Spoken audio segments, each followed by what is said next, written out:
అందరికీ నమస్తే అండి. నేను అపర్ణ. భారతీయ సంస్కృతికి స్వాగతం. శ్రీ మహావిష్ణువు ధరించిన దశావతారాలలో 4వది నరసింహావతారం. ఈ అవతారం ఎంతో విశిష్టమైనది. భాగవతంలోని 7వ స్కందంలో నరసింహావతారం వర్ణించబడింది. నరసింహావతారం ఎవరి కొరకు ఉద్భవించింది? అసలు హిరణ్యకశిపుడు విష్ణువుకు శత్రువుగా ఎందుకు మారాడు? రాక్షస వంశంలో పుట్టిన ప్రహ్లాదుడికి అంతటి హరిభక్తి ఎలా అబ్బింది అనే ఆసక్తికరమైన విషయాలను ఈ వీడియోలో చెప్పబోతున్నాను. ఎక్కడ స్కిప్ చేయకుండా వీడియో మొత్తం చూసి నచ్చితే లైక్ చేసి ఛానల్ని సబ్స్క్రైబ్ చేసుకోండి. జయ విజయులు వైకుంఠంలో ద్వారపాలకులు, విష్ణు సేవా తత్పరులు.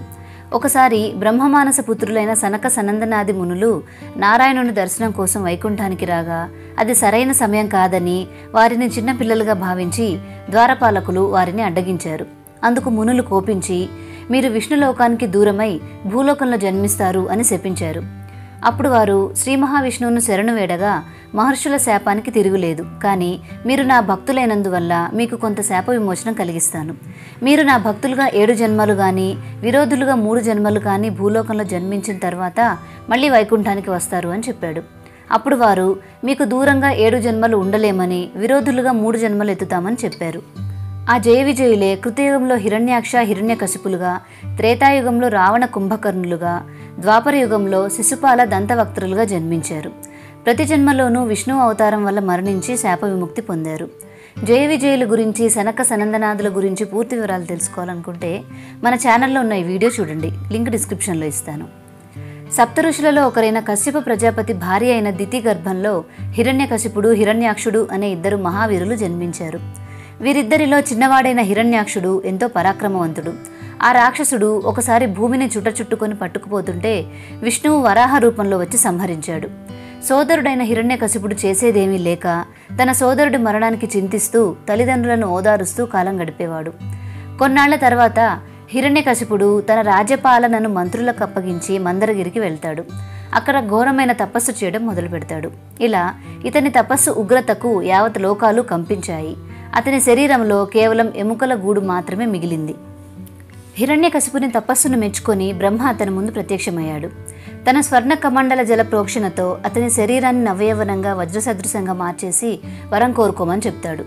ఇదే అదనుగా భావించి హిరణ్యకశిపుడు తనకు గాలిలో కానీ, ఆకాశంలో కానీ, భూమిపై కానీ, నీటిలో కానీ, అగ్నిలో కానీ, దేవతల వల్ల కానీ, రాక్షసుల చేత కానీ, మృగాల చేత కానీ, పగలు కానీ, రాత్రి కానీ, ప్రాణమున్న వానిచే కానీ, ప్రాణము లేని వానిచే కానీ, ఆయుధము చేత కానీ, ఇంట కానీ బయట కానీ మరణం సంభవించకూడదు అని కోరుకున్నాడు. బ్రహ్మ ఆ వరాన్ని అనుగ్రహించి అక్కడి నుండి వెళ్ళిపోతాడు. దీంతో తనకు చావు లేదు అన్న గర్వంతో హిరణ్యకశిపుడు దేవతల మీద దండెత్తి వారి అధిష్టానాలను ఆక్రమించుకునేవాడు. పంచభూతాలను నిర్బంధించేవాడు. తపం చేసుకునే సాధువులను, మునులను హింసించేవాడు. సర్వలోకాలలో ఉన్న ప్రతి ఒక్కరిని భయభ్రాంతులకు గురిచేసి తన ఆధీనంలో పెట్టుకునేవాడు. దేవతలందరూ ఇతనికి భయపడిపోయి విష్ణువు దగ్గరకు వెళ్ళి, ఓ మహాదేవ, ఇతని నుంచి విముక్తి పొందడానికి మార్గం ఏమీ లేదా అని అడగ్గా విష్ణువు, హిరణ్యకశిపుడు తన కన్న కొడుకుకే ఆపద తలపెట్టే సమయంలో నేను అతన్ని వధిస్తాను, మీరు చింతించకండి అని వారికి ధైర్యం చెప్పాడు. ఇదిలా ఉండగా హిరణ్యకశిపుడు మందరగిరిలో తపస్సు చేసుకుంటూ ఉండగా దేవతలు అతని రాజ్యంపై దండెత్తి మొత్తం కొల్లగొట్టారు. గర్భవతి అయిన హిరణ్యకశిపుని భార్య లీలావతీ దేవిని ఇంద్రుడు చెరపట్టగా అదే సమయంలో నారదుడు అక్కడికి వచ్చి ఆమెను కాపాడుతాడు. ఇంద్రుని మందలించి ఆమెను తన ఆశ్రమానికి తీసుకువెళ్తాడు. ఆశ్రమంలో ఉన్నప్పుడు నారదుడు నారాయణుని గురించిన బోధ చేస్తాడు. దాన్ని ఆమె గర్భంలో ఉన్న ప్రహ్లాదుడు గ్రహిస్తాడు. హిరణ్యకశిపుడు తిరిగి తన రాజ్యానికి చేరుకున్నప్పుడు నారదుడు అతని ధర్మపత్నిని అప్పగిస్తాడు. హిరణ్యకశిపునికి 4 కుమారులు. వారిలో ప్రహ్లాదుడు జన్మతః హరిభక్తుడు. గురువుల పట్ల, పెద్దల పట్ల మర్యాద, గౌరవం కలవాడు. హాస్యానికైనా అబద్ధం ఆడనివాడు. నిరంతరం నారాయణ నామస్మరణ చేసేవాడు. సర్వభూతములను సమభావంతో చూసేవాడు. ఒకరోజు హిరణ్యకశిపుడు తన కొడుకైన ప్రహ్లాదునికి విద్య నేర్పించమని, తన రాజ్య ప్రవృత్తికి అనుగుణంగా మలచమని తమ కులగురువైన శుక్రాచార్యుని పుత్రులైన చండామార్కులకు అప్పగించి గురుకులానికి పంపాడు. గురుకులంలో ప్రహ్లాదుడు గురువుల పట్ల వినయంతో వారు చెప్పిన విషయాలను చెప్పినట్లుగా గ్రహించేవాడు. కొన్ని రోజుల తర్వాత హిరణ్యకశిపుడు తన కొడుకు ప్రహ్లాదుడిని పిలిచి, నువ్వు ఏం నేర్చుకున్నావు, గురువులు నీకు ఏం బోధించారు అని ప్రశ్నిస్తాడు. అజ్ఞానులు, అవివేకులు అయిన జనులు సంసారం అనే చీకటి నూతిలో పడి బయటపడలేరు. అంతా నారాయణుని లీలా విలాసం అని తెలుసుకోకుండా భ్రమలతో బతుకుతూ ఉంటారు. అది తెలుసుకొని విష్ణువుని తలుచుకుంటూ అడవిలో నివసించినా మంచిదే అని చెప్తాడు. దాంతో హిరణ్యకశిపుడు కోపంతో, రాక్షసులకు ఉండకూడని ఈ బుద్ధి నీకు ఎక్కడి నుంచి వచ్చింది? మనకు గిట్టని వాళ్ళు కానీ ఈ గురువులు కానీ బోధించారా? మన దానవులందరికీ విష్ణువు బద్ధశత్రువు. దేవతలను బాధించడం వేధించడమే మనకు పని. అంతేకాని నువ్వు హరిభక్తి అనే అజ్ఞాన అంధకారంలో పడిపోకు అని మండిపడతాడు. హిరణ్యకశిపుని మాటలు విని ప్రహ్లాదుడు గురువుల వైపు చూసి, గురువర్య, ఎంతో తెలివితేటలు పాండిత్యం ఉన్న వేదమూర్తులు కూడా పరమాత్మను అంత సులభంగా తెలుసుకోలేరు. నా మనసు ఆ శ్రీహరి వైపే ఆకర్షించబడి ఉంది. వేరే ఏ విషయంలోనూ నా మనసు నిలవడం లేదు అని అంటాడు. ఆ మాటలు విని రాక్షస గురువు కోపించి ప్రహ్లాదుడితో, 5 ఏళ్ల పసివాడివి, అనవసరంగా ఎక్కువ వాదిస్తున్నావు. మేము చెప్పిన శాస్త్రాలలోని ఒక్క విషయం కూడా చెప్పలేదు. మహారాజు ముందు మాకు తలవంపులు తెచ్చావు. శత్రువును మెచ్చుకుంటూ నీ వంశానికి మచ్చ తెచ్చావు అంటాడు. తిరిగి హిరణ్యకశిపునితో, మహారాజా, ఈసారి బాలుణ్ణి ఎలా అయినా భయపెట్టి దారిలోకి తెచ్చి చదివిస్తాం అని చెప్పి ప్రహ్లాదుణ్ణి గురుకులానికి తీసుకెళ్లారు గురువులు. అక్కడ ప్రహ్లాదుణ్ణి అన్ని విద్యల్లో నిష్ణాతుణ్ణి చేసి బుద్ధిమంతుడు అయ్యాడు అనుకొని తల్లి అయిన లీలావతి దగ్గరకు తీసుకువెళ్తారు. ఆమె చాలా సంతోషించి కొడుకును చక్కగా అలంకరించింది. అప్పుడు ప్రహ్లాదుణ్ణి చూసి గురువుగారు ఇలా అన్నారు, నాయనా, ఈసారి తండ్రి గారికి కోపం తెప్పించకు. ఆయన దగ్గర మేం చెప్పిందే చెప్పు. మన విరోధి అయిన విష్ణువు మాట ఎత్తకు అని ఎన్నో విధాలుగా బుజ్జగించి తండ్రి దగ్గరకు పంపారు. ఎంతో వినయంగా తనకు నమస్కరిస్తున్న కొడుకును చూసి హిరణ్యకశిపుడు చాలా ఆనందపడి ఆప్యాయంగా దగ్గరికి తీసుకొని ముద్దు చేసి తన ఒళ్ళో కూర్చోబెట్టుకున్నాడు. ప్రేమగా జుట్టు నిమురుతూ, కుమారా, నిన్ను చూసి చాలా కాలం అయింది. గురువులు నీకు కొత్త విషయాలు ఏం చెప్పారు? నీకు ఇష్టమైన ఏదైనా పద్యం చెప్పి దాని అర్థం తాత్పర్యం చెప్పు అని అడిగాడు. అప్పుడు ప్రహ్లాదుడు, తండ్రి, నన్ను గురువులు చక్కగా చదివించారు. ధర్మశాస్త్రం, అర్థశాస్త్రం ఇంకా చాలా శాస్త్రాలు చదివి వాటిలోని రహస్యాలు తెలుసుకున్నాను. లోకనాయకుడైన ఆ శ్రీహరిని నమ్ముకొని ఉత్తముడుగా జీవించడం కంటే మరొక సత్యం లేదు. శ్రీహరి భక్తి లేని బ్రతుకు వ్యర్థం. విష్ణుని సేవించు దేహమే ప్రయోజనకరం. ఆ దేవదేవుని గూర్చి చెప్పేదే సత్యమైన చదువు. మాధవుని గూర్చి చెప్పేవాడే సరైన గురువు. హరిని చేరమని చెప్పేవాడే ఉత్తముడైన తండ్రి అని వివరించాడు. ఆ మాటలు విన్న హిరణ్యకశిపుడు కోపంతో ఊగిపోతూ, ఇదా నువ్వు నేర్చిన చదువు? శత్రువుల గురించిన కథలు బాగా నేర్చావు అన్నాడు. తిరిగి గురువులతో, నా కుమారునికి సకల శాస్త్రాలు నేర్పుతానని తీసుకువెళ్ళి ఇదా నీవు నేర్పింది? గొప్ప భృగువంశంలో పుట్టినవాడవని నిన్ను నమ్మి నా కుమారుణ్ణి అప్పగించాను. నీవు నిజమైన గురువు కావు అని మండిపడ్డాడు. అప్పుడు గురువు వినయంగా, రాక్షసరాజా, మా వల్ల ఏ తప్పు లేదు. నీ ఇష్టానికి వ్యతిరేకంగా మేము విరోధి కథలు చెప్పము. ప్రహ్లాదుడికి హరిభక్తి సహజంగా అబ్బిన బుద్ధే తప్ప మరొకరు చెప్తే వచ్చింది కాదు. మేము మొదటి నుంచి మీకు పురోహితులం. మేము నీకు మేలు కోరేవారమే కానీ కీడు తలపెట్టేవాళ్ళం కాదు అన్నారు. ఈ మాటలకు గురువుపై ఆగ్రహం మాని కొడుకును చూసి ఇలా అన్నాడు, ఈ విషయాలు నీకు గురువులు నేర్పలేదు. నా కుమారుడుమైన నీకు ఈ విషయాలు ఎవరు నేర్పారో చెప్పు అన్నాడు. తండ్రి, ఎన్నో శాస్త్రాలు చదివాను. ఈ సంసారం అనే సముద్రాన్ని దాటాలంటే హరిభక్తి ఒక్కటే మార్గం. అది లేనిదే ఈ చదువులు పాండిత్యాలు ఎందుకు పనికిరావు అని చెప్పాడు. ఈ మాటలతో కొడుకు మీద ఒక్కసారిగా ప్రేమ పోయింది. కోపంతో ఒళ్ళో నుంచి కిందకి నెట్టివేసి నిప్పులు చిమ్మే కళ్ళతో చూస్తూ మంత్రులతో ఇలా పలికాడు, మంత్రులారా, విష్ణువు వరాహ రూపంలో వచ్చి తన పినతండ్రిని చంపాడన్న బాధ కూడా లేకుండా నా పుత్రుడై పుట్టి నా శత్రువుకి భక్తుడయ్యాడు. ఇలాంటి తనయుడు లోకంలో ఎక్కడైనా ఉంటాడా అని భటులను, వీడు చంపదగిన వాడే కానీ క్షమించదగిన వాడు కాదు, వీడిని తీసుకెళ్లి వధించండి అని ఆజ్ఞాపించాడు. ఆ రాక్షస భటులు శూలాలతో పొడిచినా, ఏనుగులతో తొక్కించినా, మంటల్లో కాల్చినా ప్రహ్లాదుడికి ఎటువంటి బాధ కలగలేదు. రక్తం చిందలేదు, ఎముకలు విరగలేదు. ఆ సమయంలో కూడా హరినామస్మరణ చేస్తూనే ఉన్నాడు తప్ప ఏడవలేదు, భయపడలేదు. ప్రహ్లాదుడికి బాధ కలగకపోవడానికి కారణమేంటో తండ్రికి కూడా అర్థం కాలేదు. గురువులు మళ్ళీ గురుకులానికి తీసుకువెళ్ళి ఎన్నో విధాలా బోధించినా ఫలితం లేకపోయింది. అక్కడ ప్రహ్లాదుడు మిగిలిన రాక్షస విద్యార్థులకు, పిల్లలకు ఆత్మజ్ఞానం, హరితత్వం, మోక్షజ్ఞానం గురించి ఉపదేశించడం మొదలుపెట్టాడు. అప్పుడు వాళ్ళందరూ గురువుల దగ్గర తమ చదువులు ఆపేసి వారి హృదయాలను హరిభక్తి వైపుకి మళ్లించారు. ఈ విషయం తెలుసుకున్న గురువులు హిరణ్యకశిపుని దగ్గరకు వచ్చి, నీ కొడుకు మా చేయి దాటిపోయాడు. చక్కటి రాక్షస కులంలో ఇలాంటి బుద్ధిహీనుడు ఎలా పుట్టాడు? ఇక నీ కొడుకును నీవే చక్కబెట్టుకోవాలి అని చెప్పి బాధపడ్డారు. దాంతో హిరణ్యకశిపుడు కోపంతో ఊగిపోతూ, నేనంటే సకల భూతాలే భయపడతాయి. దిక్పాలకులు నా సేవకులు. ఇప్పుడు నీకు దిక్కెవరో నేను చూస్తాను. నాకంటే బలవంతుడు ఎవరూ లేరు అని ప్రహ్లాదుని మీద గద్దించాడు. అందరికీ బలం ఎవరో, ఎవరు దిక్కో ఆ నారాయణుడే నన్ను కాపాడడానికి ఇక్కడికి వస్తాడు అని ప్రహ్లాదుడు చెప్తాడు. ఆ హరి ఎక్కడుంటాడు అని హిరణ్యకశిపుడు ప్రశ్నించగా, నారాయణుడు సర్వాంతర్యామి, ఎందులో వెతికినా అందులో ఉంటాడు అని చెప్పాడు. అప్పుడు రాజు, అయితే ఈ స్తంభంలో నీ హరిని చూపించగలవా అని ప్రశ్నించాడు.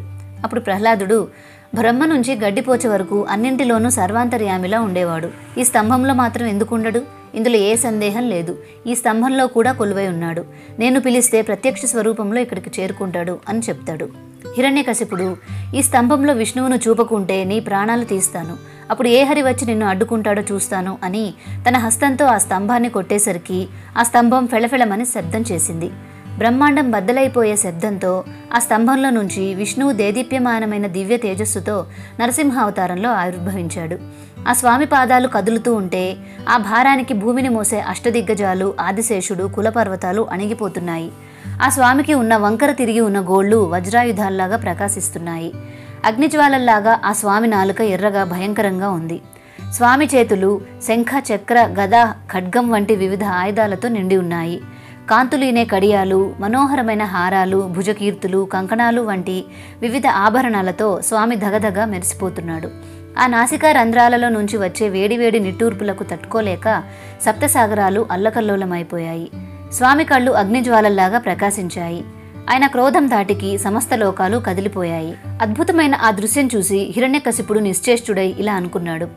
ప్రహ్లాదుడు పలికిన మాటలను నిలబెట్టడానికి, తాను సర్వాంతర్యామి అని నిరూపించడానికి విష్ణువే ఇలా నరరూపము, సింహరూపము కలిసిన అవతారం ధరించి నన్ను సంహరించడానికి వచ్చాడు. ఇక నాకు మృత్యు తప్పదు. అయినా నా బలపరాక్రమాలు ప్రదర్శిస్తాను, శత్రు సంహారం చేస్తాను అని గద ఎత్తి అరుస్తూ ముందుకు వచ్చాడు. ఆ దేవదేవుని దివ్య కాంతి ముందు ఆ రాక్షసుడు తన తేజస్సును కోల్పోయాడు. అయినా తన పరాక్రమాన్ని ప్రదర్శిస్తూ స్వామితో పోరాడాడు.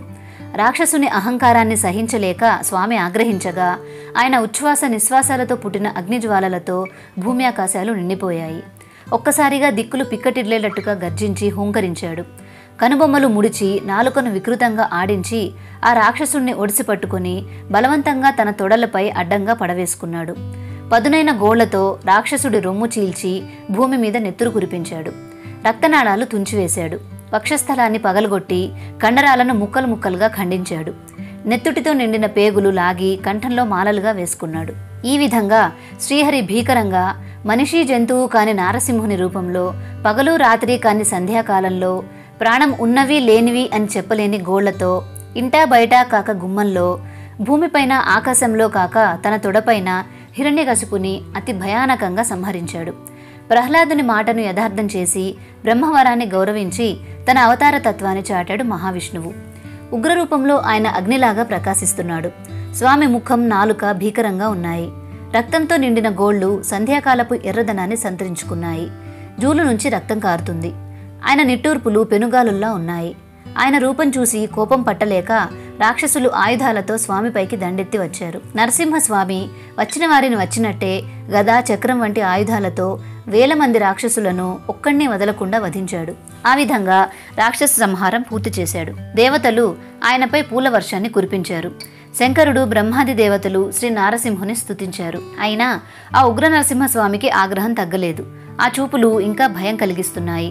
ఆగ్రహంతో ఊగిపోతున్నాడు. దేవతలు కూడా ఆ స్వామి దగ్గరికి వెళ్ళడానికి సాహసించలేక భయంతో దూరంగా ఉండిపోయారు. దేవతలంతా భయపడి లక్ష్మీదేవిని ఆహ్వానించి స్వామిని శాంతపరచమని ప్రార్థించారు. కానీ ఆ శ్రీ మహాలక్ష్మి స్వామి భయంకర అవతారం చూసి దగ్గరకు వెళ్ళడానికి సందేహించింది. ఇక ఆ నరసింహస్వామి కోపం తగ్గేది కాదని, అందుకు ప్రహ్లాదుడే సమర్థుడు అని భావించి బ్రహ్మదేవుడు ప్రహ్లాదునితో నీవే స్వామిని శాంతింపచేయి అని చెప్తాడు. ప్రహ్లాదుడు మెల్లగా ఉగ్రమూర్తిగా దర్శనమిచ్చిన నరసింహస్వామిని సమీపించి స్వామికి అంజలి ఘటించి సాష్టాంగ ప్రణామం చేశాడు. శ్రీ నారసింహస్వామి ప్రసన్నుడై ప్రహ్లాదుని వంక ప్రేమగా చూస్తూ తన అభయ మంగళ దివ్యహస్తంతో ప్రహ్లాదుని తలపై ఆప్యాయంగా నిమిరాడు. ప్రహ్లాదుడు పరవశించి భక్తిభావం ఉప్పొంగగా పలువిధాల స్వామిని స్తుతించాడు. ప్రసన్నుడైన స్వామి ఏమైనా వరాన్ని కోరుకోమన్నాడు. స్వామి, నా తండ్రి చేసిన భాగవత అపరాధాన్ని మన్నించు అని కోరాడు ప్రహ్లాదుడు. నాయన, నిన్ను కొడుకుగా పొందినప్పుడే నీ తండ్రితో 21 తరాలు అంటే తల్లివైపు 7 తరాలు, తండ్రి వైపు 7 తరాలు, నీ తర్వాత 7 తరాలు పావనమయ్యాయి. నా స్పర్శతో నీ తండ్రి పునీతుడయ్యాడు. నీ తండ్రికి ఉత్తర క్రియలు చేసి రాజువుక, నా మీదే మనసు నిలిపి విఘ్నుల ఉపదేశాన్ని పొందుతూ రాజ్యపాలన చేయి అని ఆశీర్వదించాడు స్వామి. శ్రీలక్ష్మి సమేతుడై స్వామి వైకుంఠం చేరాడు. చతుర్ముఖ బ్రహ్మ శుక్రాచార్యునితో కలిసి దానవ రాజ్యానికి ప్రహ్లాదుణ్ణి పట్టాభిషిక్తుణ్ణి చేసి ఆశీర్వదించాడు. ప్రహ్లాదుడు బ్రహ్మదేవుణ్ణి, శంకరుణ్ణి, ఇతర దేవతలందరినీ పూజించాడు. బ్రహ్మతో సహా దేవతలందరూ తమ తమ లోకాలకు వెళ్ళిపోయారు. ఈ విధంగా వైకుంఠ ద్వారపాలకులు శాప విముక్తులయ్యి తిరిగి వైకుంఠానికి చేరారు. ఆ భగవంతుడు ఈ సృష్టిలో అణువణువు నిండి ఉంటాడు. భగవద్గీత చెప్పే విషయం ఇదే. దాన్నే ప్రహ్లాదుడు తన భక్తితో చెప్పాడు. హిరణ్యకశిపుడిది సంశయాత్మకమైన వైరభక్తి, ప్రహ్లాదుడిది నమ్మకంతో నిండిన మధుర భక్తి. మార్గాలు వేరు, కానీ గమ్యం ఒక్కటే. అది దైవం ఉనికిని నిరూపించడం. లేడు లేడు అన్న హిరణ్యకశిపుడి కోసము, అంతటా ఉన్నాడు అన్న ప్రహ్లాదుడి నమ్మకాన్ని నిలబెట్టడం కోసము శ్రీహరి ఎంచుకున్న రూపం నరసింహ అవతారం. స్తంభం నుంచి ఆవిర్భవించిన నరసింహుడు హిరణ్యకశిపుడిని తల ఒడిలో పడుకోబెట్టుకొని అతని పేగులు అనే కర్మమాలలను తుంచి అతని కలుష రక్తాన్ని తాగి పరమ కరుణతో సాయుధ్యం అనుగ్రహించడం ఒక అద్భుతమైన యోగం. అదే సమయంలో పరమభక్తుడైన ప్రహ్లాదుడికి రాజ్యభోగాన్ని ఇవ్వటం ఆశ్చర్యయోగం. భోగికి యోగాన్ని, యోగికి భోగాన్ని ఇవ్వటం ఒక దివ్యలీల. శ్రీ నరసింహస్వామి ఆవిర్భావం, హిరణ్యకశిపుని సంహారం, హరిభక్తుడైన ప్రహ్లాదుని చరిత్ర, మంచి మనసుతో విన్నా చదివినా యముని గురించిన భయం లేకుండా పుణ్యలోకాలకు చేరుకుంటారు అని చతుర్ముఖ బ్రహ్మ సెలవిచ్చాడు. మీకు ఈ వీడియో నచ్చినట్లయితే మీరు మన ఛానల్ని సపోర్ట్ చేయాలనుకుంటే తప్పకుండా లైక్ చేసి సబ్స్క్రైబ్ చేసుకోండి. ఇంకా దశావతారాలలోని ఏ అవతారం గురించి తెలుసుకోవాలనుకుంటున్నారో నాకు కామెంట్ చేయండి. మరొక వీడియోతో మళ్ళీ కలుద్దాం. నమస్తే.